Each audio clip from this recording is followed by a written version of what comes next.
I would actually say this too. If my father did actually call the police to dirty me and make a false testimony that I'm mentally ill and dangerous, I'm some kind of criminal, and he got a hold of the police, and the police called him back and took his statement. And even if the police said, "Yeah, Chris sounds like he's pretty bad, man.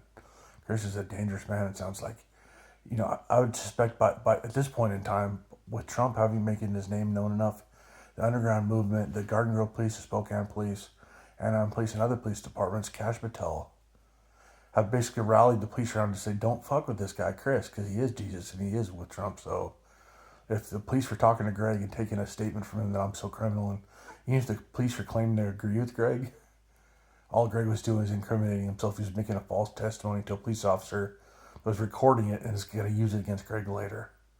For some reason, I want to say Ronan, Sheriff Ronan, Ronan County Sheriff Ronan. I don't know. Heard something. Why would Greg have the telephone on open speaker? Because he thought by me hearing the phone ring constantly, it could scare me. He's trying to intimidate me by him calling the police. Yeah, it makes me nervous.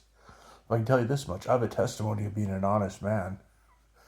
And I have a testimony of being a decent and honest man, even though it doesn't appear like it at all times on the internet. I'm an honest man. Generally, I'm a kind person. People that are near me that aren't mean to me, I'm kind to them, man. So if the police were actually talking to Greg and Greg was spouting out some testimony that I'm mentally ill and fucking criminal and insane and violent and fucking some massive fucking harassing people like shit, the police were just agreeing with him, lying their teeth off to him so they could take a statement from him to use it against him. I'm going to say that in faith. And Trump we trust, right? The police at this point in the United States of America, even the ones that are satanic, probably most of them don't want to fuck around and get on the bad side of Trump. There's most of the police probably really very much like Trump. The ones that don't are like, at this point, are probably, don't fuck with Trump. Don't fuck with him. God willing, and the police that would have talked to Greg, you realize that this system is very much monitored right now by Trump. I'm very much connected to Trump, all this not provable.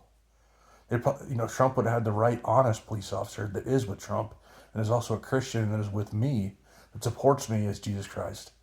Call Greg and say, "Oh yeah, Chris sounds very mentally ill, man. He must be a criminal." They take Greg's statement and get off the phone, and then Greg leaves to Oregon, and man, Greg got himself in trouble. They had to rent a van too to drive to Oregon. It was black. It looked FBI black. What if there are all kinds of bugs and microphones and recorders and shit of that? Put little kids in the car with Greg and Sherry. Let the little kids be themselves. Let Greg lie his fucking ass off about me and Trump and everything. Greg probably got himself in more trouble. That was probably an FBI van.